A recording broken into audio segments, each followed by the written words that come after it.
सहाबी वो है जिसने सर की आंखों से अल्लाह के नबी को देखा, ईमान लाया और फिर उसी ईमान पर उसकी मौत वाक़या हो गई। वो है सहाबी। सिर्फ देखना भी शर्त नहीं है, सिर्फ ईमान लाना भी शर्त नहीं है। ये तीनों चीजें इकट्ठी होंगी तब सहाबी बनेगा।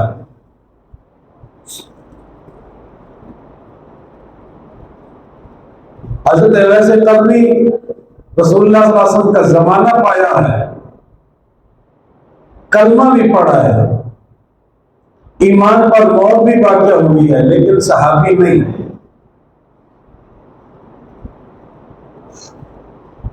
अबू जहल उसने देखा है लेकिन ईमान नहीं लाया, काफिर का काफिर रहा। तो देखना भी शर्त है, ईमान लाना भी शर्त है और उसी ईमान पर मौत वाक़या होना भी शर्त है।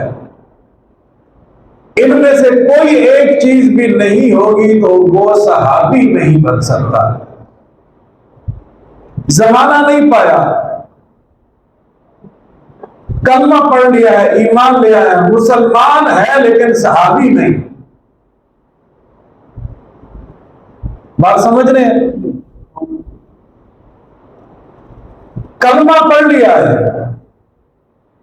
मुसलमान हो गया है, मौत भी ईमान पर वाक़या हुई है, लेकिन वो सहाबी नहीं है। सहाबी के लिए जमाना पाना, सर की आंखों से देखना, ईमान लाना और फिर उसी ईमान पर मौत वाक़या होना, ये शब्द है।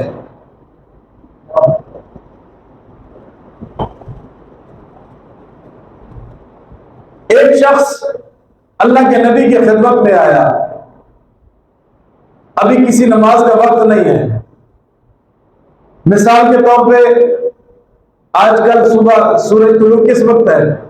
5:03 पे। वो वक्त गुजर गया, 6 बजे आया, 7 बजे आया, 8 बजे आया, 9 बजे, 10 बजे आया, 11-12 बजे तक वो अल्लाह के नबी की खिदमत में आया है। सुबह 9-10 बजे पहुंचा अल्लाह के नबी की खिदमत में, कलमा पढ़ लिया, मुसलमान हो गया और सिर्फ अल्लाह के नबी को देखकर, ईमान लाकर वहां से उठा, बाहर निकल गया। 9 बजे कलमा पढ़ा था, बाहर निकला है 9:15 बजे। 9 बजे अल्लाह के नबी को देखा था, बाहर निकला है 9:15 बजे। कलमा भी पढ़ लिया है, रसूलुल्लाह सल्लल्लाहु अलैहि वसल्लम को देख भी लिया है, बाहर निकल गया है।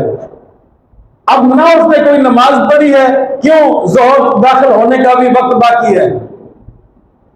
फजर उसने पढ़ी नहीं क्योंकि उस पर थी नहीं, कलमा पढ़ा नहीं था। असर उसने पढ़ी नहीं, मगरिब पढ़ी नहीं, इशा पढ़ी नहीं, अभी तो उसने वुजू का तरीका भी नहीं सीखा, अभी उसने नमाज का तरीका भी नहीं सीखा, सिर्फ कलमा पढ़ा था, उठ के निकल गया था। अब वो भी सहाबी है और ऐसा आला सहाबी है कि हमारे दादा साहब से भी आला है, जिनकी आज 11वीं है। शेख अब्दुल कादिर जिलानी रहमतुल्लाह अलैह, हुजूर पीराने पीर, उनसे भी आला है। वो वली, वो गौस, वो कुतुब, वो अब्दाल, वो बड़े से बड़ा वली जो सारी रात इबादत में मसरूफ था, इमाम आजम से भी आला है। वो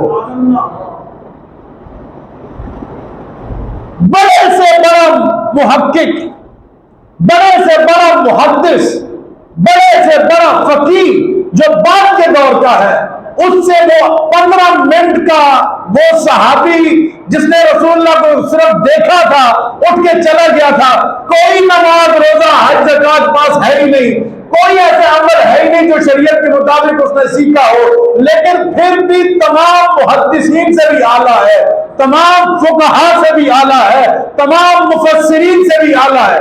क्यों आला है? उसको किस चीज ने आला बनाया है? शर्त था कि रसूलुल्लाह सल्लल्लाहु अलैहि वसल्लम को देखा हो। किस चीज ने आला बनाया है? अल्लाह के नबी को देखने ने, अल्लाह के नबी पर नजर डालने से, अल्लाह के नबी की जियारत करने से वो तमाम वलियों से आला हो चुका है, बाद की पूरी उम्मत से वो आला हो चुका है, और वो चंद मिनट का सहाबी तमाम वलियों से आला हो गया है। क्यों? उसने एक मर्तबा रसूलुल्लाह सल्लल्लाहु अलैहि वसल्लम को देखा था। अब कायनात में उस जैसा कोई नहीं, जिसने एक नजर रसूलुल्लाह सल्लल्लाहु अलैहि वसल्म को देखा, ईमान लेके आया, कायनात में उस जैसा कोई नहीं, तो जिसको बार बार रसूलुल्लाह ने देखा हो, उस जैसा कोई हो सकता है? जिसने एक नजर डाली है कायनात में, उस जैसा कोई नहीं। जिसने नजर डाली है उस जैसा कोई नहीं, तो जिसको रसूलुल्लाह ने बार बार देखा हो,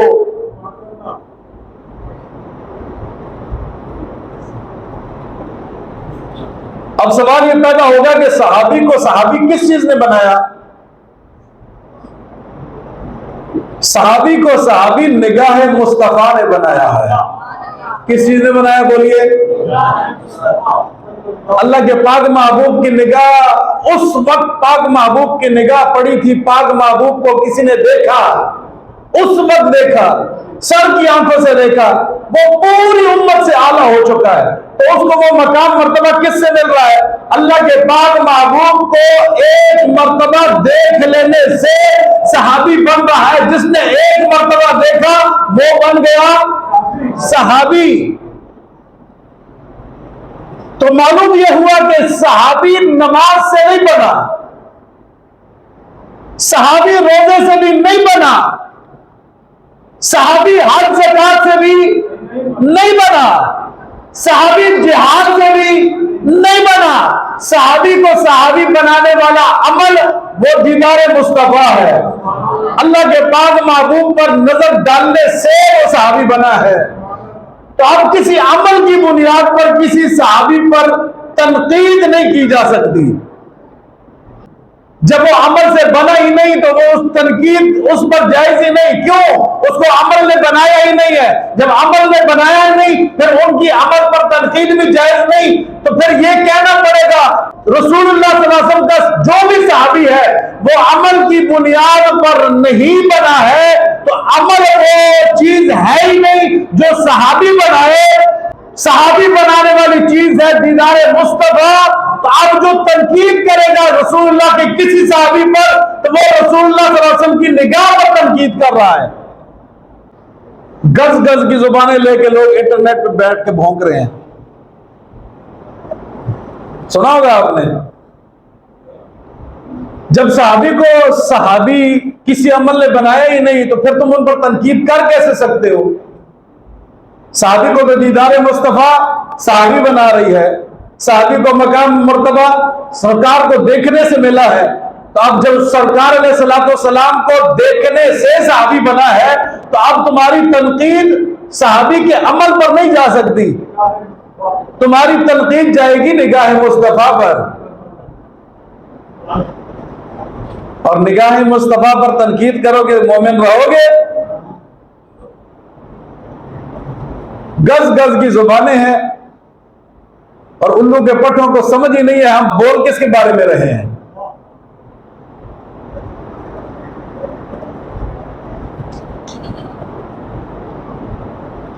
बाहर कोई रेडी वाला आ जाए, मैं भी गया आप भी गए, रेडी वाले ने कोई फ्रूट रखा हुआ है, किस तरह किलो दे रहे हो? ये 200 रुपए किलो है, और 100 वाली तो 120 वाली तो गल ही गुजर गई। किस तरह दे रहे हो? 200 रुपए किलो। लेकिन फल देने वाला कहेगा कि भाई फ्रूट मैं अपनी मर्जी के डालूंगा, वो अपनी मर्जी से उठाता है, छापर में डालता है। ऐसा ही होता है।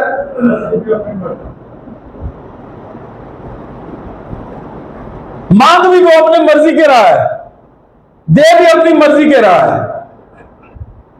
जो अक्लमंद होगा वो उससे कहेगा यार ये लो 20 रुपए ऊपर ले लो, 50 रुपए ऊपर ले लो, 50 रुपए ऊपर रखो। तुमने 200 रुपए किलो का है ना, मैं तुम्हें 250 रुपए देता हूं, लेकिन मुझे अपनी मर्जी का फ्रूट और अपनी मर्जी का फल उठाने दो। मकसद क्या है?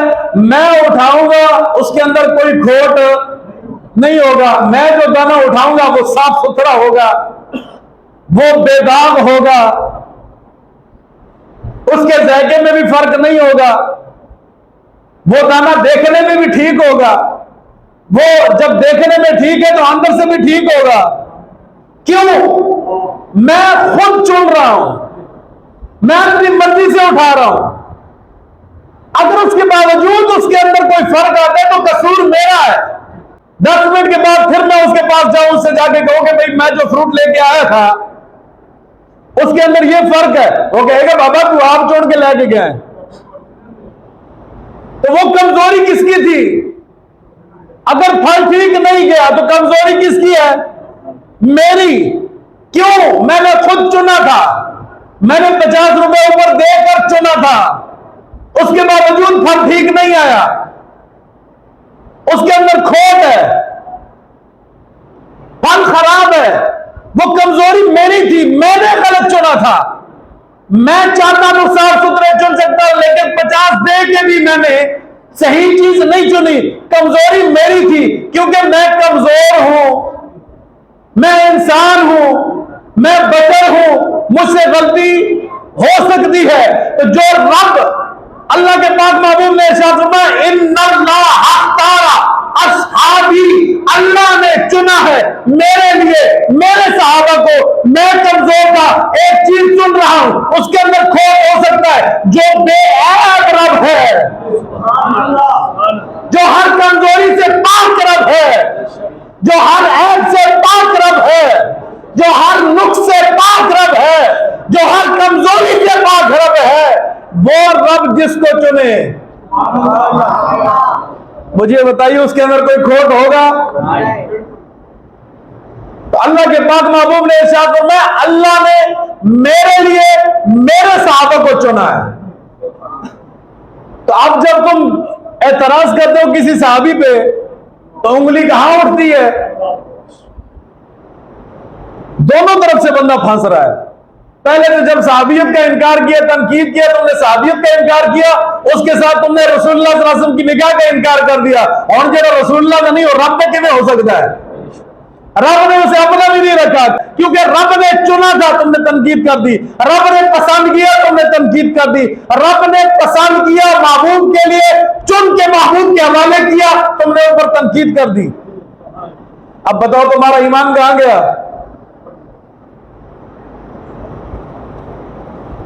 अच्छा मुझे ये बताइए, अल्लाह ताला सबकी बेटियों को सलामत रखे, सबकी इज्जतों की हिफाजत फरमाए। जब बेटी का रिश्ता घर पे आता है तो क्या देखा जाता है? शरीफ आदमी क्या देखता है? बंदा नेक हो, पारसा हो, शरीयत का पाबंद हो, इखलाक का अच्छा हो, सूरत सीरत रसूलुल्लाह के मुताबिक हो। ऐसा है कि नहीं? शरीफ बंदा हो गए, वो माल को नहीं देखेगा, वो दौलत को भी नहीं देखेगा, क्योंकि उसको पता है माल के अंदर सुख नहीं, घर के अंदर सुकून में सुख है। तरबियत एक अलग बात है, लेकिन जब बच्ची का रिश्ता चुना जाता है तो किस लिहाज से चुना जाता है? बाइखलाक हो, गलियों में खड़े होकर गालियां देने वाला ना हो, शराब पीने वाला ना हो, जुआ खेलने वाला न हो, चर्च पीने वाला न हो, माशरे के लिहाज से कोई बुराई उसके अंदर मौजूद न हो। ये हम अगर एक शरीफ आदमी रिश्ता चुनता है तो इस लिहाज से चुनता है, यही चीजें सामने रखता है। उसके लिहाज से फैसला करता है कि किसको रिश्ता देना चाहिए, कौन शरीयत का पाबंद है, कौन नमाजी है, कौन रोजेदार है, कौन जनाब माशरे के अंदर उसकी इज्जत और मकाम और मर्तबा है, किसको गली में गाली देते हुए नहीं सुना गया, किसको शराब पीते हुए नहीं देखा गया, किसको गलत मजलिस के अंदर बैठे हुए नहीं देखा गया, किसको चर्च पीते हुए नहीं देखा गया, किसको फजूल गुफ्तगू सुनते हुए या फजूल गुफ्तगू करते हुए नहीं देखा गया। ये हम लोगों का तरीका है। ये मुझ जैसा बंदा या आप जैसा कमजोर बंदा वो यही चीज सामने रखेगा कि माशरे के अंदर इज्जत हो। जिस घर में मेरी बेटी जाए, मेरी बहन जाए, तो उस घर का माशरे के अंदर एक इज्जत और मकाम वाला मामला हो। ऐसा है कि नहीं? किसी बुरे घराने के अंदर कोई अपनी बेटी और अपनी बहन को बर्दाश्त करता है? नहीं करता। ये मुझ जैसा बंदा और आप जैसे लोग, हमने एक मेयार मुकर्रर कर रखा है, हम इसके मुताबिक चलते हैं। तो मुझे बताइए, जिसको रसूलुल्लाह चुनते हैं, एक मर्तबा भी नहीं 2 मर्तबा चुनते हैं। नहीं समझ आई आपको? हमने अपनी बेटी के लिए, अपनी बहन के लिए जिस रिश्ते का इंतखाब किया है वो माशरे में नेक सीरत आदमी हो, जुबान का ठीक हो, किरदार का पक्का हो, शरीयत का पाबंद हो, सूरत सीरत अच्छी हो, हम वहां रिश्ता देंगे। तो जिसको रसूलुल्लाह सल्लल्लाहु अलैहि वसल्लम ने एक मर्तबा चुना, बेटी का विसाल हुआ, फिर दूसरी बेटी का निकाह भी वही किया। मुझे बताइए, जो उस जनाबे हजरत उस्मान जैसा कायनात में कौन हो सकता है? और अल्लाह के पाक महबूब ने इरशाद फरमाया, उस्मान के साथ जो रिश्ता हुआ है मेरी बेटियों का, ये मैंने नहीं किया, ये खुद रब्बुल जलाल ने चुना है। हजरत आदम अलैहिस्सलाम से लेकर इमामुल अंबिया तक किसी नबी की 2 बेटियां, किसी एक शख्स के निकाह में 2 बेटियां किसी नबी की कभी नहीं आई। ये एक रिकॉर्ड है, हमारी जुबान में कहते हैं। बेटियां भी इमामुल अंबिया की, और चुना भी इमामुल अंबिया ने। 2 मर्तबा जिसको चुना उस हजरत उस्मान गनी रज़ियल्लाहु ताला अन्हु जैसी कोई शख्सियत हो सकती है? अच्छा, मैंने एक हदीस शरीफ पढ़ी, उसमें मैं अपना तबसरा थोड़ा सा पेश कर देता हूं। अल्लाह के नबी ने इरशाद फरमाया कि मैं तशबीह देता हूं हजरत उस्मान गनी रज़ियल्लाहु ताला अन्हु को अपने दादा हजरत इब्राहिम अलैहिस्सलाम के साथ। बात पे गौर करिएगा। अल्लाह के पाक महबूब ने इरशाद फरमाया कि मैं उस्मान गनी को तशबीह देता हूं हजरत इब्राहिम अलैहिस्सलाम जो कि नबी हैं उनके साथ। बात समझ रहे हैं आप? बज़ाहिर कोई चीज नजर नहीं आ रही थी, सोच में पड़ गए। नबी की सिफ्त आई है, मान लेंगे। नबी की सखावत आई है, मान लिया। नबी का शर्म हया आया है, मान लिया। नबी का किरदार आया है, मान लिया। नबी की सहाबियत मिली है, मान लिया। ये सिफात है। नबी की 2 बेटियां हजरत उस्मान के घर, हमने मान लिया, बड़ी शान है। लेकिन यहां तशबीह देना फरमाए कि मेरे उस्मान मुशाबे हैं हजरत इब्राहिम अलैहिस्सलाम के साथ, नबी और रसूल के साथ मुशाबियत दी जा रही है। इखलाक भी, सखावत भी, ये सब सिफ्तें होते हुए कुछ समझ नहीं आ रही थी कैसे। पढ़ता पढ़ता, सोचता सोचता, उसमें गौर और तदब्बुर करता करता, उसकी तह में उतरते उतरते एक बात समझ आई। जनाब हजरत इब्राहिम अलैहिस्सलाम अल्लाह के नबी, दौर है नमरूद का। नमरूद ने 45 फुट ऊंची दीवार बनवाई, 45 फुट लंबी दीवार, 30 फुट चौड़ी दीवारें बनाकर 4 दीवारी तैयार की। उसके अंदर 40 दिन तक लोगों को जमा किया कि लकड़ियां जमा करके बीच में डालो। 40 दिन तक लकड़ियां जमा की गई, यहां तक कि बीमार खवातीन वो ये सोच रही कि मेरी बीमारी खत्म होगी, वो इस वसीले से खत्म होगी कि हजरत इब्राहिम अलैहिस्सलाम को जिस आग में जलाया जाना है उस आग के अंदर हम अपने हिस्से की लकड़ियां भी शामिल करें। यहां तक कि हामला खवातीन वो लाकर उसके अंदर लकड़ियां डालती। 40 दिन तक लकड़ियां जमा की गई, आग जलाई गई, आग जली और इतनी तपश आग की ऊपर से परिंदा नहीं गुजर सकता।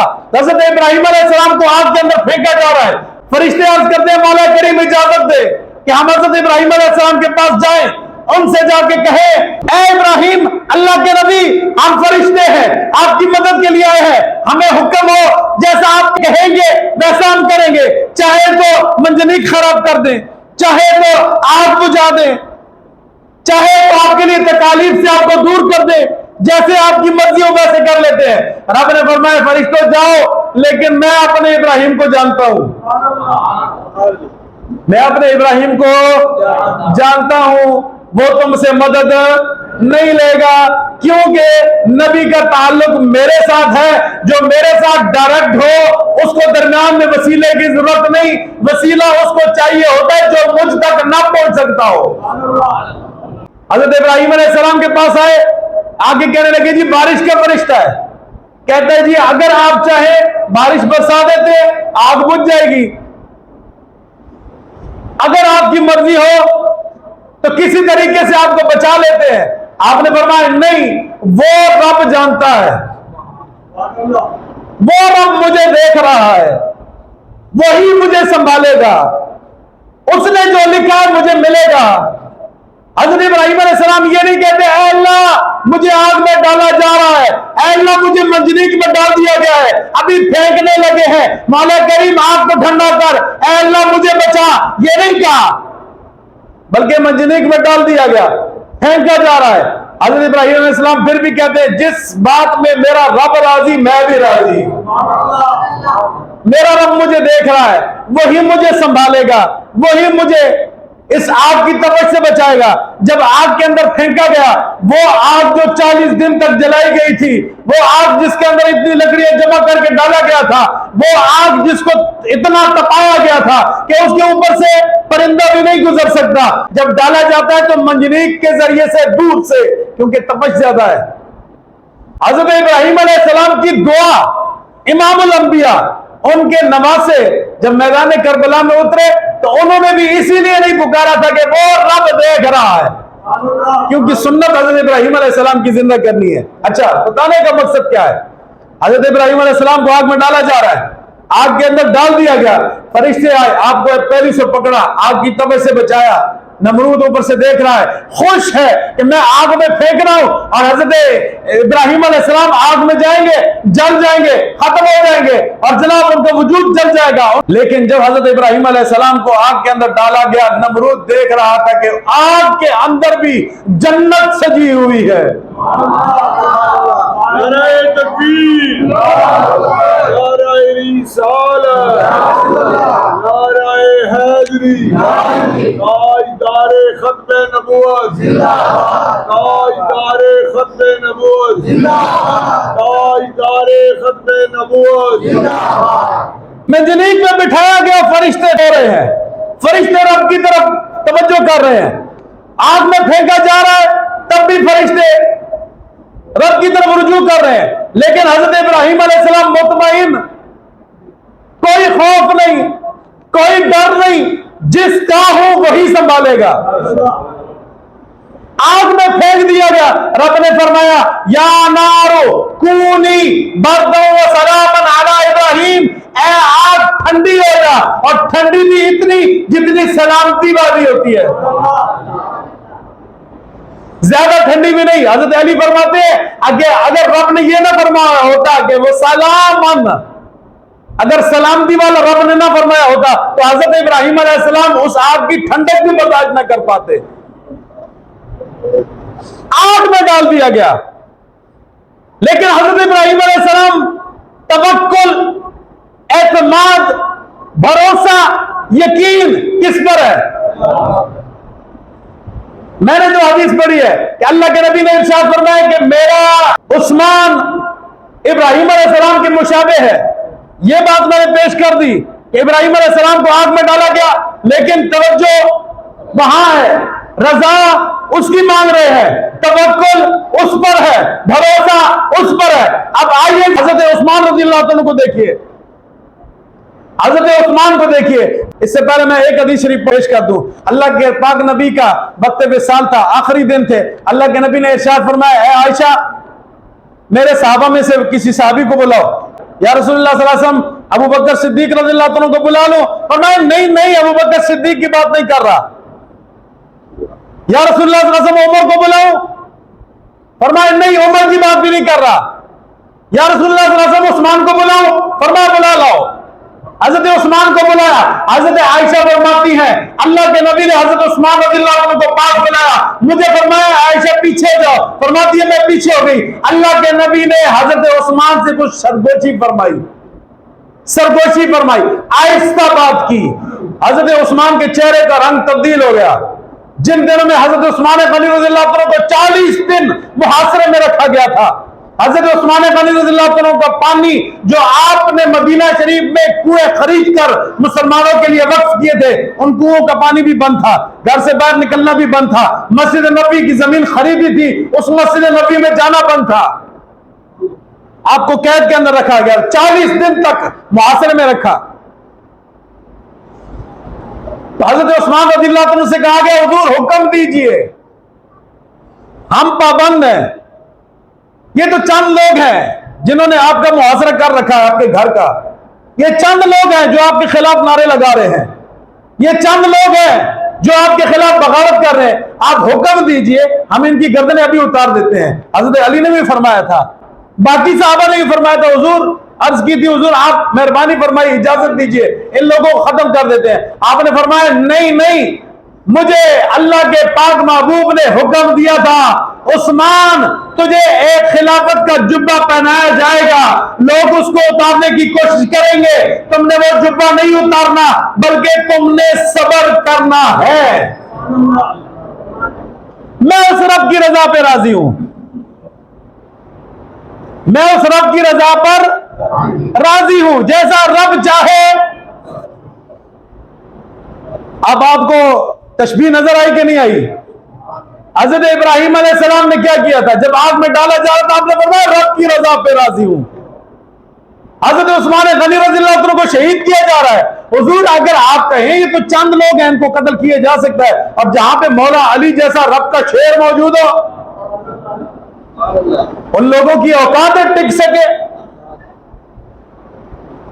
हुजूर इजाजत दीजिए, हम खत्म कर देते। आपने फरमाया नहीं, पाक महबूब ने हुक्म दिया था कि सब्र करना है, मैं सब्र कर रहा हूं। मैं नहीं चाहता मेरी वजह से मदीना शरीफ की हुर्मत पामाल हो।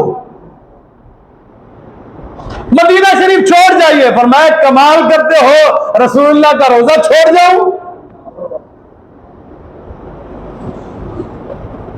तो आपको तशबीह नजर आई कि नहीं?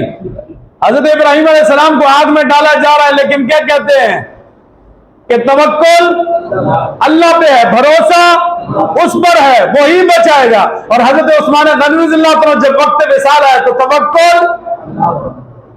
अच्छा, हजरत इब्राहिम अलैहिस्सलाम को बचाने के लिए फरिश्ते आए, उन्होंने आपको पहलुओं से पकड़ा, आपको उस आग के अंदर बनी हुई जन्नत में बिठाया। रब चाहे आग में भी जन्नत बन जाए,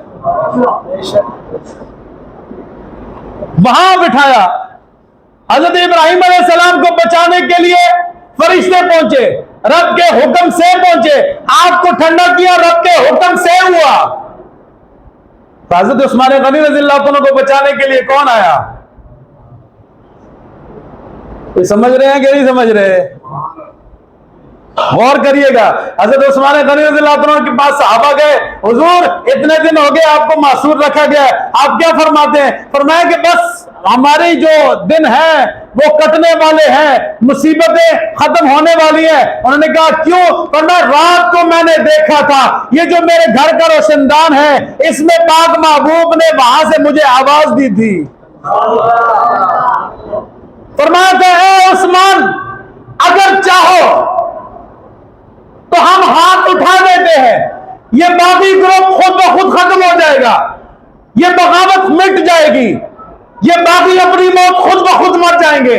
अगर तुम चाहो तो कल का रोजा हमारे पास इफ्तार करो।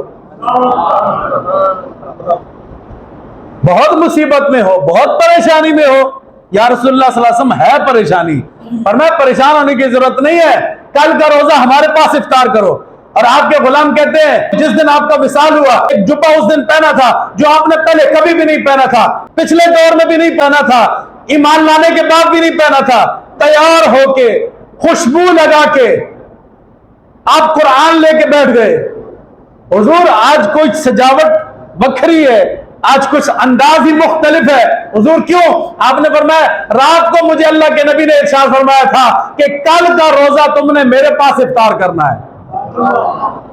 तो मुझे यकीन है आज मेरी मौत है और मौत मेरी कुरान के सामने होगी। कयामत के दिन किसी के लिए बंदूक गवाही देगी, किसी की तलवार गवाही देगी, मेरी शहादत पे गवाह रब का कुरान होगा। सामने कुरान रखा है, पढ़ रहे हैं कुरान, उसी दौरान में आपको शहीद किया गया। अल्लाह के पाक महबूब ने इरशाद फरमाया, मेरा उस्मान हजरत इब्राहिम अलैहिस्सलाम के मुशाबे है। तो मुशाबियत निकली कि ना निकली?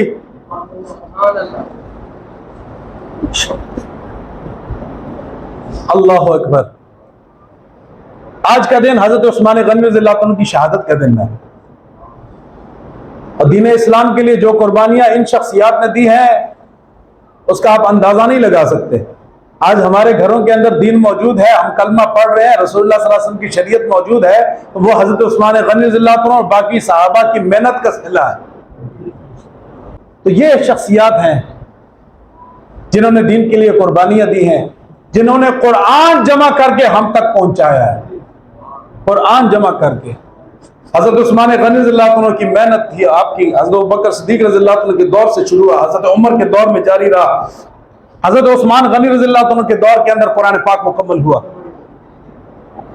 तो इन शख्सियात की मेहनतें हैं जिसकी वजह से आज हमारे पास दीन सालिम और मजबूत तरीके से मौजूद है। कोई फितना उठता भी है, उलमा मेहनत करते हैं, अल्लाह ताला फितना दबा देता है।